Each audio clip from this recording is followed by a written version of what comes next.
going to be talking about engaging public, addressing corruption of consciousness and the multifarious tools of the powerful. And Samantha is a lecturer in sociology at Staffordshire and a PhD candidate at Liverpool John Moores in criminology. So lots of different perspectives coming in here from sociology and criminology, we would hope. So we're going to get to talk about for about 15 minutes and then 10-15 minutes, and then we're going to open up the discussion. Okay? Samantha. Okay, thank you for that introduction. Just to say about me, because I do the full-time lecturing thing and the PhD, I'm essentially a bit knackered, and I saw this this kind of thing on Facebook the other day that said, if you want to know what it's like to be in my head, try imagining a web browser with 2,000 tabs open, which is kind of how I feel at the moment. I have been instructed to lighten up on the old academic sort of speak. I'm a bit submerged in the PhD and using too many words when one will do, perhaps. But you asked for it, it's probably going to end up being a kind of unreferenced stream of Scouse consciousness, so I will try and tone down the Scouseness. This is my posh voice, honestly. So, to let you know, I'm just going to be talking today about my PhD research in particular, and to summarise the PhD research in the quickest way I can possibly do that is that I'm currently exploring the way in which people respond to activism with particular reference to the Occupy movement. So I've been doing kind of in-depth interviews with occupiers and talking to them about how maybe sort of official state, police and private security and everything respond to them, but also how the general public, for want of a better expression, respond to Occupy. I'm hoping to broaden that out into some perhaps more anti-austerity activism and doing interviews with other groups, but at the moment the interviews have just been with Occupy. I'm not going to focus, of course, on the kind of state violence and all that side of things. What I'm going to talk about today is the way in which the public respond, the kind of things I've been looking at about how the public respond to the Occupy movement and to generally, academia and activism and all those things that maybe are tied in there. I have to tell you that I'm the sort of the odd one in the family. I'm the deviant of the family. Most of them are artists, except me. And so I subsequently try and sort of scratch that itch with some cartoons and drawings that I keep in my research diary. I often find that it's easier to kind of express what I'm thinking or get a point across with the use of a cartoon. So I've gone over them in pen and scanned them in and brought that here today. But having said, I'll try and stay away from the heavy academic stuff and just do this stream of consciousness. I am, of course, in classic academic style, going to just pose questions, not even try to come up with an answer. Yeah, that's what we do best, I always feel. So it's also the posing of questions in some respects is kind of a shameless attempt to get some feedback on the old PhD and perhaps have mini-vivas along the way as I go along. So, stuff that we do know, it's all going to be quite disjointed, but hopefully when I pose the question at the end, and the questions at the end, it will make a little bit of sense. This is one of my sort of research diary sketches regarding what I call the 1% tattoo parlour. And I don't know whether you can read it, but on here it says things about it's somebody being tattooed with labels like mad leftist, hippie, left-wing freaks, mob rule, crackpots. All of these are only from Richard Littlejohn in the Daily Mail, I would like to say. There's lots more of things where they come, where like those kind of sentiments. So what we know, and again it's getting a bit criminology and stuff, is that of course in general activists, protesters and so forth are so often there are attempts reproduced through media and so on to demonise the protester, demonise the dissenter, and construct them as deviant or a threat to public order and so forth. They do this, of course, through various things. I think some of the interesting laws they've pulled out the bag are things like illegal hot dog vending, when people have handed out stuff at protest movements, and the kind of old laws about prohibiting mass gatherings of people. So that puts the Venice Carnival and Halloween into kind of the criminological realm and so on. But yeah, so this kind of general, through the media, this assault on the construction of the protester in the public imagination. Yeah, we know this. I could talk about this for hours, but just to sort of bring that to attention now. Second thing, So again, you might think this isn't linked, but at the end, hopefully it will appear as linked. In a lot of literature about Occupy, a lot of things that were coming through was regarding particularly the process of the General Assembly and how tedious and time-consuming this was. And I know by the end of today we'll probably all be knackered as well. And there is that feeling of it's a very long process. Naomi Klein said at when she was talking at Occupy Wall Street, she said about how it didn't matter whether we could fit our arguments into a media soundbite. Now that's a really nice sentiment, except it kind of does in some respects. And actually, in terms of learning about how sort of protesters are responded to, you can see that the kind of uncritical crap, as I'd like to call it, that's coming from the media and the right wing and everything else, is very easy to get into a media soundbite, which is often our modus operandi. Very easy to get that in a hashtag. Very difficult to get the revolution into a hashtag, or 140 characters on Twitter. So the uncritical stuff is really easy to do that with. But the complex messages and challenges that activists and everybody else are trying to make, it's very difficult to get that through in that medium. This is another thing from my research diary. This is me liking activists, me being very flattering of myself with that picture, but this is me liking activism on my mobile.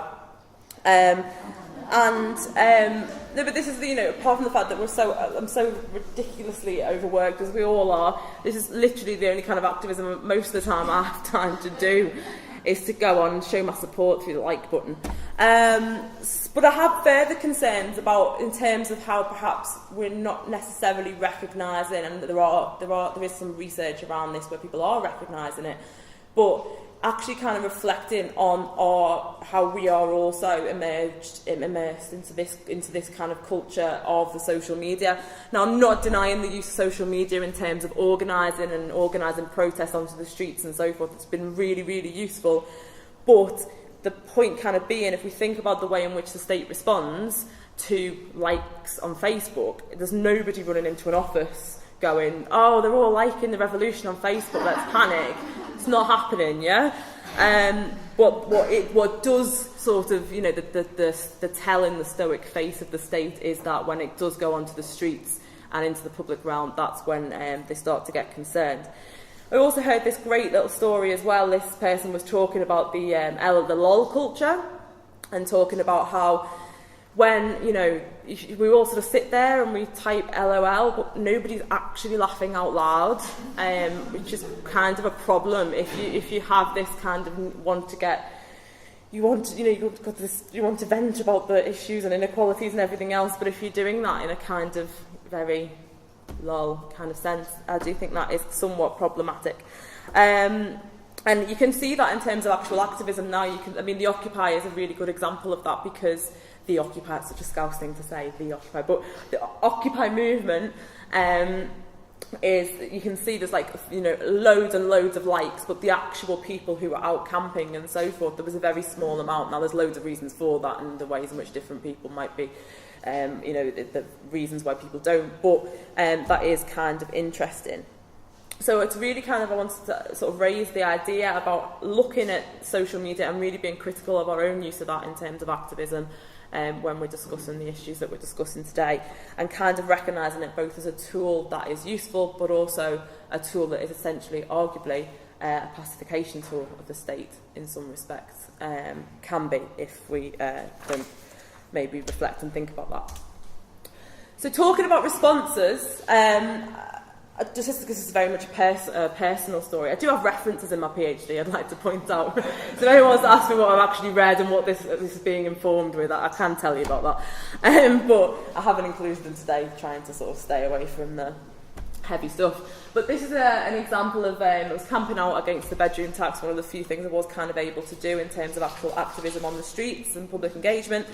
And when it was, the kind of, the abuse, the horrendous abuse you receive, one, there's a small number of people out, there's about 50 of us, and then, yes, we got the car horn beeping, which is basically the drive-by equivalent of a like button, so beeping as they go past of support.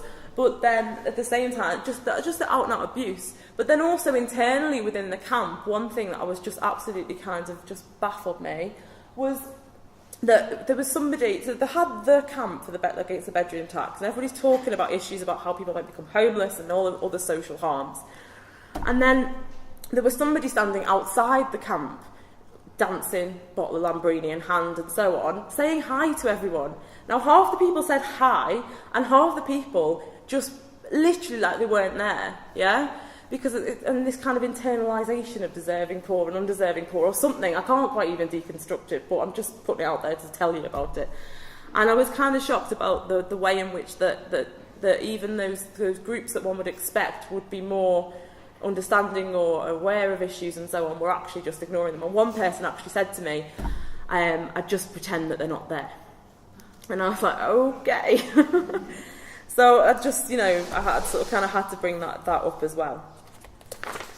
Right, probably going over time because I can't half talk. So, the kind of thing I want to say was to summarise it before I go on to raising the questions that I want to ask, is about, this is the process that both the actual activists and the person maybe on the receiving end of the activism or listening to it or whatever, is this kind of say no to austerity, I wonder whose fault this is, and then this kind of later that evening it's, your benefit cheats and my 17 kids and all these other terribly demonising, hideous programmes that have taken over.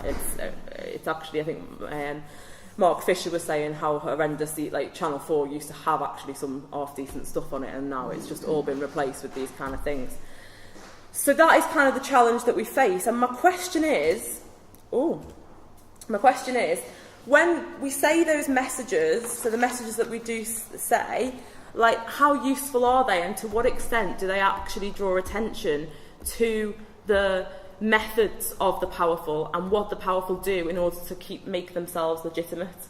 So that kind of saying no to austerity is all well and good, but this is all that other stuff is coming at people. It's very hard to actually access in further wider discourses and actually access material from the left and so on in many ways.